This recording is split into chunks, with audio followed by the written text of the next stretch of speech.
Devils, Hurricanes here in Puckberg. Rangers, Bruins, Maple Leafs, it's a Puckberg. The goal of many is that cup of Stanley. Pucktales, woo! Pucktales, woo! Here in Puckberg. Welcome, everyone, to another episode of Here in Puckberg, your place for the daring, do bad, and good Pucktales. I'm your host, Kyle Sullivan, aka Shaggy Von Doom, with another episode of Pucktales. Woo woo! And you know who at the other end of the woohoo? My good friend, Matthew Joseph. How's it going, my friend? Good, doing really good, Kyle. How about you? Living the dream. You know, we got that cup, and it makes every day just a little bit nicer. Absolutely. I love seeing the guys with the cup on Twitter. I'm loving it. Yeah, isn't that's like one of the highlights? Like you get to watch everybody else do it, and you're like, okay, whatever, that's nice. Like Victor Hedman tote the cup, but then when it hits home, when it's like Kale and Miko and like the guys that you watch like all 82 games of the regular season with, like it means just a little bit more. So I totally understand you there. Absolutely. So we have you on today. We want to get your puck tale, how you got your love for the game of hockey, and what landed you where you are. So let's rewind all the way back to the beginning. What was your first moment with the game of hockey? Okay, so I grew up in St. Louis Mm, and Blues fan. Uh, but as a kid, I was a baseball kid. Dad took us to baseball games. So really my first love was baseball. And big Cardinals fan, deep roots there. You can never pull me away from that. yeah. But once I got to be a teenager, um, I started getting into it with some friends at school, and one of them took me to a Blues playoff game, and I think it was like the 1988 season against the Red Wings, Mm. and I was like, "This is pretty cool." I So before we hop, I'm placing this mentally. Are you the Wizard of Oz era St. Louis Cardinals? yes, oh yeah, Ozzie Okay. Smith, Okay. absolutely, yeah. Fantastic. He was one of my favorites. My grandfather growing up was a huge Cardinals fan. So, and I rode through like the Big Mac years and uh, like the Sammy Sosa and Mark McGuire. So, yeah, I totally can understand that. So we got Blues playoffs. Let's continue there. Blues playoffs. What about the Blues at that time stood out to you? Okay, so Bernie Federko, he was Mm. probably, I could say, he was probably my first favorite hockey player. I can remember, I don't remember exactly what the occasion was, but they honored him for maybe it was his last season in St. Louis, and I remember him giving a speech, and he had a broken jaw, and he couldn't talk, and so he was talking like this, and he said, "I would like to thank the fans."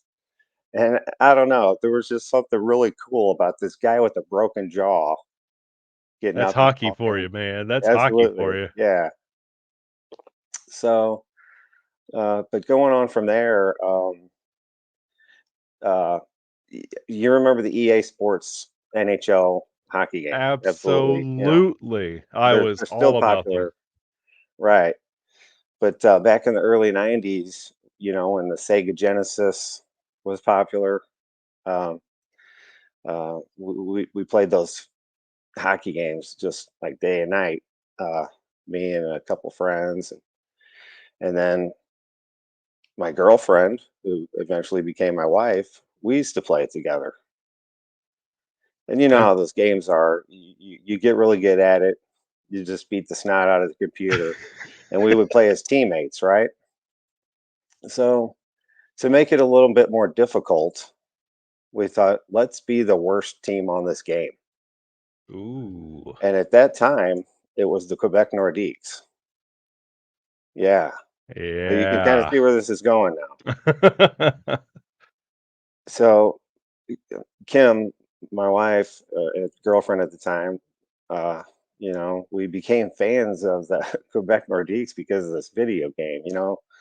They have the roster on there, and you're scoring as Joe Sakic, and we were buying hockey cards and jerseys and the whole bit. And then in the I think it was the 93-94 season, the last time that Quebec Nordiques came to St. Louis, we Hmm. went to the game.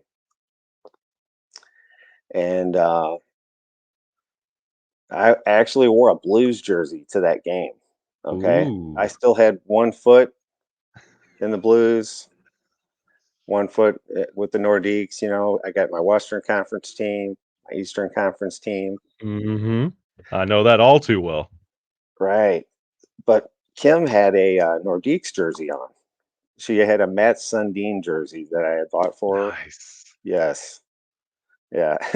That's a that's a great one to have. Yes. And but anyways, I still have the score sheet that I kept that day, and the program, and all that stuff. And I love how you brought up like the EA Sports video games because like I've had a couple guests on here, and it's one of the focal points we talk to about our fandom. And like it's great that like you decide let's make this game harder. Let's pick the worst team. Like that Yeah. was literally what I would do every time I would buy the new one was get the worst overall, and I would take my team up against them just to try the game out, get familiar with everything. And that's how I used to keep track of because back in the day, like, you did not get a lot of, like, at the time, Phoenix Coyotes, Arizona Coyotes. Like, they had that really interesting jersey that you didn't see a lot. So they were all I always loved that Kachina jersey, so I always had them as my opponent when I was, like, just playing against the computer because I was fascinated with those jerseys, and that's how I would keep up with, like, the Florida Panthers, and because they didn't get TV time. It wasn't like we have today, so it was you got to see all these jersey combinations, and it's fascinating that you picked Quebec because I always laughed at Quebec's logo because I still couldn't I didn't understand what that was supposed to be. Right, right. So it was always the team because I played NHL Stanley Cup for the Super Nintendo, and I was always the Anaheim Mighty Ducks because of course the movies were big at the time against the Nordiques because I couldn't understand that logo. Yeah. Yeah. To this day, I'm still not sure, but I think it was just supposed to be like an igloo or something. Yeah, that's what I hear, when it's explained, it's supposed to be an igloo, and when you look at it that way, you're like, "Okay, sure. I'll take that." Yeah. Yeah. But So, tell me about so you both attended the game, you have the score sheet, which is incredible. So, was that the moment that you decided like, cementing your love with the game or cementing your love with, "Hey, you know what? This Quebec team, they could be like the lovable losers here." oh yeah, absolutely. They had that great turnaround season, 92, Mhm. 93. But see, I wasn't really paying attention yet. Yeah. And so we're playing this video game, and those games lag behind, right? So by the time the next year's version came out, all of a sudden the Nordiques are really good. Yeah. Okay, and that was NHL '94, the first time they had the one timers. Yep. So Oh, I so I've yeah, I remember that game-breaking move all the time. When once you realized how to do it, mm, right, right.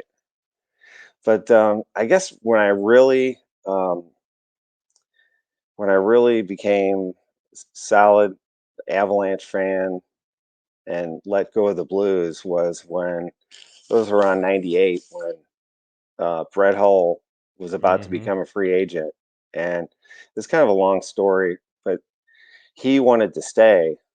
He wanted the no trade clause, but they didn't want to give it to him for whatever reason, and they offered him a contract for a bunch of money, basically knowing that he would refuse it. and he turned it down, and then he walked the next year and won the Stanley Cup with the Dallas Stars. And I was very bitter about that. Yeah. And I swore to my friends at work, I said, I will never root for the Blues again as long as Larry Plow is the general manager. Well, I didn't know it was going to take 17, 18 years for him to go away. And by That that time, I was all Avalanche, you know. And in contrast that story to what happened with Joe Sakic when he was I believe he was a restricted free agent mhm. around 99 or so. And the Rangers swoop in and they say, here, this is what this is what we're offering. And the Avalanche said, we can match that. Yeah. And so he stays. And he was here. I got something out here to show you. Oh, snap. Yes, that's my guy, Joe Sakic. Oh, He, wow. when I talk about uh, that video game and everything, that had a big part of becoming a Nordiques fan. But Joe Sakic, he really kind of, I like to say, stole my heart Yeah. from St. Louis. Just the classiest guy in sports, and still today I tell people he's probably my favorite athlete of all time, just because of he didn't say a whole lot. He just did it on the ice. You know, I And just watch him it's play and you see it. and especially, like, in the rolling 90s, like, where personalities started really in sports, like, personalities really started becoming brands, like, all around sports, and, like, even, like, you had your Ronix and your Holes, and Gretzky was team jumping and putting teams on the map at that time. For Joe Sakic to just kind of just handle business, which he still does to this day, just get on the ice, handle business, and let the game do the talking. Like that, I think that has a lot to do with like the respect level of Joe Sakic. He always did his talking on the ice, and when he did speak up, you listened because you knew he had vital information or he was putting the team in a position to win. To where everybody else would do that through headlines and sound blurbs and yeah, it's definitely one of those things you can really respect, especially in hindsight, looking back at how he handled his entire career and how he handles in the front office. Like Joe Sakic is, I think, very underrated when it comes to the grand scheme of sports personalities and his importance to the game. Yeah, yeah, I agree with you, man. He actually had a nickname in the media back then. They called him Quoteless Joe because they just couldn't get anything out of him. Like contrast with Brett Hull in St. Louis, he was always saying whatever was on his mind, but Joe just kept it professional, and I Uh, just love the way he led. I think it also was even more vibrant having a personality like Patrick Waugh on the team, who Yeah, everything he did and said was a quote and bulletin board material. Joe Sakic was the complete opposite. right. Yeah, And you could like and Sakic's still like that today. Like I remember when they hyped up that Nathan McKinnon, like that hole in one challenge at Lake Placid or Tahoe, like Lake Tahoe, and they had Sakic on there. They were trying to interview him, and it was just very just yeah, I'm yeah. happy for Nate. Hopefully he could have same success. It was just very just like so low key and under the radar and very effortless. I was just like, yeah, Joe has aged like fine wine. Yeah, yeah. Still the same guy. He's awesome. And so this is we're hovering around 98, 99. Joe Sakic is taking your heart from the Blues. And I honestly, I'm interested to see how many Blues fans at that time had that same kind of exodus that you did. You know, my wife and I are really the only people I know around here Really? who I guess you could say jumped on the bandwagon, Avalanche bandwagon. there are a lot of Red Wings haters in St. Louis. So I think there were people in the late '90s that when it came down to the Avalanche versus Red Wings, they would say, "Go Avs." Um, but in the 2001 season, the Blues and the Avalanche had to play against each other in the Mhm. Western Conference Finals, and that was like that was like this. It was almost kind of like my coming out party. Yeah. Like, look, I'm not making any bones about it. I'm Avalanche fan now. I'm not going back. I'm sorry. And the guys at work and we had a good time, with all that during that playoff series. Of course, I had a better time than they did, Of course, of course. but but yeah, going on from there, you know, I've always paid attention to what's going on with the Blues. Mhm. I remember when Eric Johnson was drafted number Yeah. one overall, and to see him, one of the best images that I have in my head of the Cup win recently was when on TV there was a shot where Eric Johnson had a couple of guys. I think one of them was McCarr and one was JT Comfort, and he was almost kind of looking into the camera, and you could see him say, "We did it." Yeah. That That was my favorite moment of that victory. I didn't even I've when you mentioned the Blues, I didn't even put 2 and 2 together until you just mentioned EJ. Like, yeah, that's where he got his start, and a lot of people have forgot about that now. EJ is Yeah, like we've purged that from his resume that he's been an Avalanche forever, but yeah, EJ, original Blue, and now play I now plays with us, and now Brandon Saad's over there, so, yeah. I hated to see that. Oh my gosh, that hurt uh me. yeah, and he had a pretty good year with St. Louis last year. It wasn't too bad. It we come off the '01 Cup in the story. What what about the Avalanche kept you around? Was it Joe Sakic playing as long as he did and then assuming the role in the front office shortly thereafter? Or because there were some very low periods for the Colorado Avalanche, and at the time, uh, it wouldn't have been a not wise choice to leave the Avalanche at that time because it honestly felt like they were not going to go anywhere for a while. Like, there were some really interesting choices and just some really low points for the Avs, especially when Waugh walks out on the Avs. Yeah, yeah, that Not a was. lot of hope for Avalanche fans then. What kept you around? I don't know. I guess. I mean, even though it was easy for me to walk away from the Blues, I guess my roots really weren't that deep as Mm, a Blues fan. Even though you know lived here my whole life, and that it just like my dad didn't take us to Blues games. We went to Cardinals games, yeah. and so by the time I became a hockey fan, you know, it was Kim and I going to see the Nordiques come to St. Louis, and so it was kind of an easy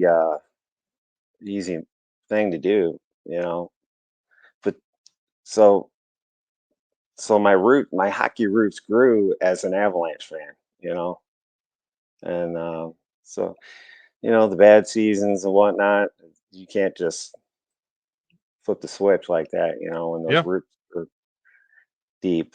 And And you mentioned how you and your wife bonded over, like, the Nordiques and, like, this fandom, and Joe Sakic with being somebody you fell in love with. It sounded like your your fandom of the Blues was just because it was there, and it was yeah, local, and it was there, right, but, like, you sowed more heart seeds and, like, in the Avalanche with finding a player, and then with your girlfriend and now wife, something you bonded over with your love of NHL '94, and then building out the Nordiques, something that was a joke, now is something that's you have a hat and a shirt on about this team. Yes. The way you just described it, you nailed it, man. That's something that Kim and I kind of did together, you Hmm. know. Um, Having the Nordiques jerseys and I don't know. It's hard to explain, but I lost my train of thought there. It's completely like it's one of those things a lot of fans kind of take for granted is like that passion factor, and when it hits, like you see that with a lot of like fan bases that don't support their local team. It's not their heart's not in it, and it's not they haven't like given it that engagement, and it doesn't take much. Like once you find your heart somewhere, you're locked in. Right. And to watch Quebec go from kind of like the laughing stock, then turn it around, not get Eric Lindros, move to Denver, start the almost be the Rocky Mountain Extreme. That was almost a thing. Yeah, yeah. And I then remember that. not be the Extreme, thankfully, which I hope that's what the reverse retro is. Just secretly, I hope that's what they do with this 2.0 reverse I retro hadn't is thought of that. That's a pretty good idea. because we've That would be exhausted interesting. everything you could possibly do when it comes to Avalanche history. Like, why not just do the Nordique? I mean, the extreme. But you've watched this team come all the way up, and then your relationship with the Avs get formed about the same time you have this relationship with your girlfriend and now wife, and they both like you get to see two cups together, and then she becomes your wife, and it all just blends together, and like the bonds like take you right through the rough years. Then you watch the guy that you fell in love with the team in the first place go into management and start leading the team in that regard. And now look at where he got us. Right, right. It's so cool to see him still around and having such a big role with the team and everything. I love it, man. This season was like how could it get any more perfect? You Oh, know?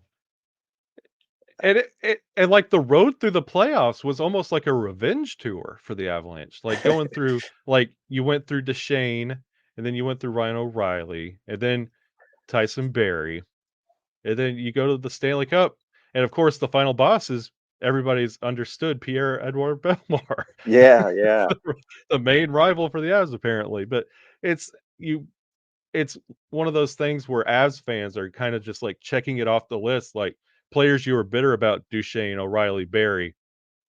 You're stepping over those hurdles into this new future for the Avs. So it's kind of like you said, it's like a can it get more perfect? I really don't think it could because it was like such a perfect romantic narrative of the Avs like pushing everything away of what you used to know of all those bad seasons, overcoming it every step of the way, and then winning the cup and becoming one of the history will look at this team in a certain way, but this might be one of the best Stanley Cup teams we've seen in a decade plus. yeah. I mean, 16-4 in the playoffs and never faced an elimination game. And who Uh, knows how many Hall of Famers are sitting on this roster right now? yeah, it's going to be interesting to see how many we can hold on to. And speaking of the current team, we talked about your love for Sakic, who now is in the front office. Is there a player on the current Avalanche roster that is like your Sakic 2.0? Who do you love the most out of this current Avalanche roster? It's really hard to say. I thought about that, and there really isn't anyone that I could say is a favorite. Like Joe Sack was my favorite. But, when I think when you're younger, you Mm, and you kind of look up to guys yeah, more. And now that I'm older, I mean, these guys are like the same age as my kids, yeah, it's so true. it's a different kind of admiration, I Yeah, guess. But you know, I love the way and Kale. Everybody loves Kale, and yeah. rightfully so. But he has that same kind of humble approach that Joe Sakic had, and he doesn't say a whole lot. He just does what needs to be done, and that's the kind of guys that I really like. And That's why I asked. I was curious if because I get those same like Sakic vibes from Cale Makar. And I was curious if that's where you were going to go with a player yeah, that stood out to you. but there really are a lot of guys that I don't know if they made it a point to, and I kind of wonder if Joe Sakic rubs off on these guys because they all just seem really mature Hmm. and I don't know, just well coached.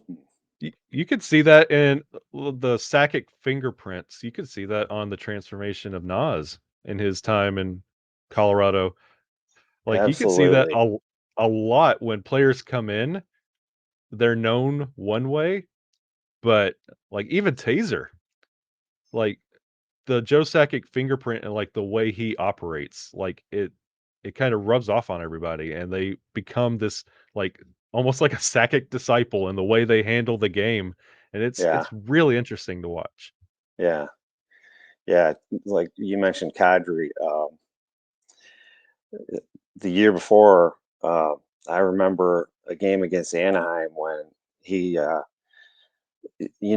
think his name is, I forget his first name. Is it Nick Delorier? Yeah, Delorier, Delorier. yeah. Pretty tough guy, right? Oh And yeah. he was engaged with someone else, and Kadri sucker punched him, and this guy just about lost it and was Yeah. trying everything he could to get it at Kadri. They both end up going to the box for 2 minutes. And I said, when this guy comes out of the box, he's going to be like a Tasmanian devil. And sure enough, but Kadri just ran away from him. And I'm thinking, not cool. If you're going to sucker punch a guy, Yeah. you got to be ready to you know Yeah. put yourself out there. But that kind of stuff, he quit doing that this whole season. He didn't have any part in that kind of stuff. He defended himself when he had to when the Blues came after him in the regular season. And, Hey, and you and you would see other players like Landeskog. You saw McDermott take up for him a couple times. Like when you see other players taking up for somebody who has like that history like that, you see the transformation. You see the team starting to believe in what he's doing. Like it's one thing to say I'm not fighting tonight, but to continue that throughout the season where your captain starts to take up for you and Nathan McKinnon. So that speaks volumes. yeah, that Nathan McKinnon when he fought Matt Dumba, that's a classic. It's just even better because it's the Wild, Absolutely. which is where Delorier plays now, Yes, ironically he enough, does. Yeah. because that team just can't get any more evil. When it comes to the 2 captains, I know there was one in between, but what do you think about the similarities in Landeskog and Sakic? Are there a lot of, similarities in the way they lead other than, like, Landeskog just being, like, this huge male model and all over everything and commercials and, like, do you see a lot of the same speaking on the ice out of our captain now compared to the captain of the golden years? uh, there's some similarities, but there's definitely some differences too.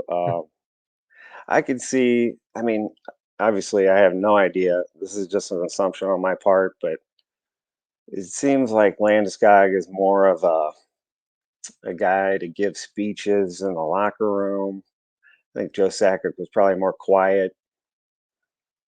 Uh, That's what they had Forsberg for and Waugh. yeah, yeah, Patrick Waugh. Yeah, he was probably good for that.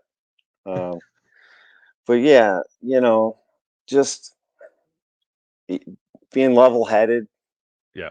Landeskog, Sakic, very similar. You can't, and Kale McCarr's like that. Guys that get too low and too high, they don't make good leaders. No. And No, they don't. But I completely agree with that. That was like the conversation for a while when Nathan McKinnon started getting hot. Was it's time to swap out the C, put it on Nate, and I was like, I think he's a good alternate.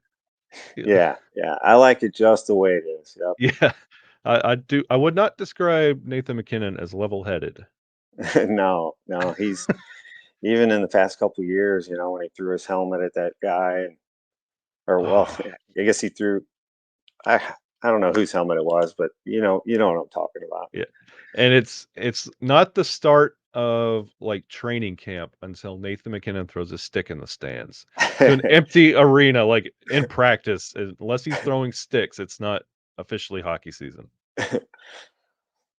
And um, going back to your point of, like, all those players that you idolize, like, I was that way with Forsberg and Waugh, especially because they felt like rock stars when it came to, like, seeing them on TV, and then you see them now, like, the Unrivaled documentary, you get to see Patrick Waugh, and you're like, "Ah, those years have gone." Yeah, yeah, You see Forsberg, and you're just like, "Oh, those years are going by," and then it kind of I the placement of that documentary when it released, I think it helps us as Avalanche fans enjoy this moment just a little bit because everything we've idolized with the Avalanche run, you see those visually, like, they have aged, those years are behind them. It's not like they're gonna get back on the ice, who knows, maybe on another alumni game, but they're not coming back. Like, those years are behind us.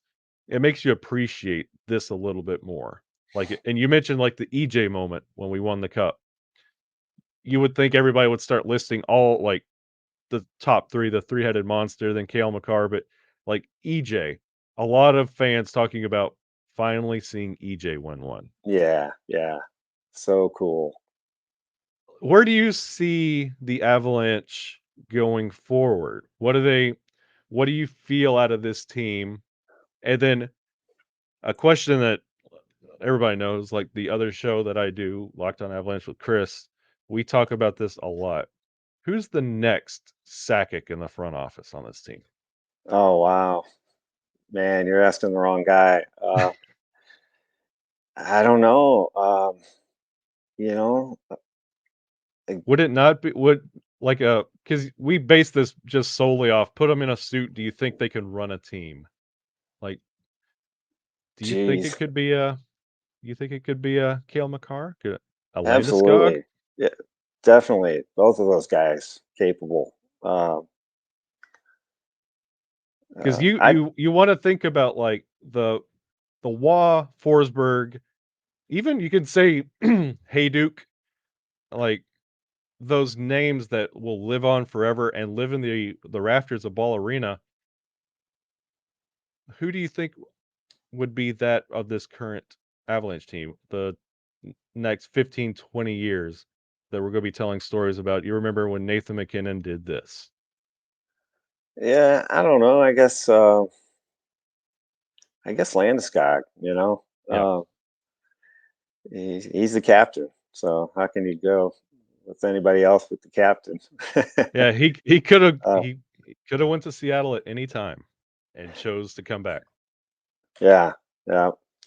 Um, One of my favorite moments that I love to talk about with my Blues fans friends is uh, the series last season. Uh, Mm. I think it was right at the beginning of the first game, and Braden Shen came after Landeskog, or no, somebody.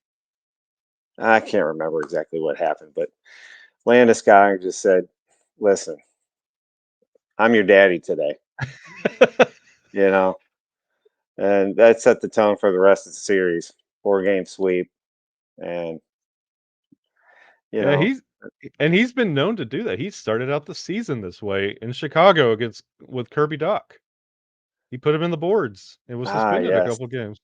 yeah, yeah, Like here he's a it does not take much for him to set the tone. yeah. I love the way they all stick up for one another. Oh yeah, Yeah. absolutely. And before we get ready to wrap this up, I want to first thank you very much for coming on and sharing your stories. Like just like hearing somebody really put their heart into a fan base and a fan like a fandom is Yeah. I really relate to that, and that's something that really speaks volumes. No offense to the Blues, like you guys are cool and everything. uh, Be glad you're not Bennington's not your goalie. oh, Bennington. We could talk another 30 minutes about that guy, Oh, what a absolute but treasure we he won't. is. No, what a treasure. But if anybody has really also had your story resonate with them as it has me, how do they find you? Throw out your socials so they can find you and say, "Hey, great story. Loved hearing you." Well, I'm on Twitter. I don't even know what my Twitter handle is. It's like Matthew. Maybe you Yep. can hold Let on. me Let me see. see here. You are Uh, at Matthew J underscore 23. that's me. Yep.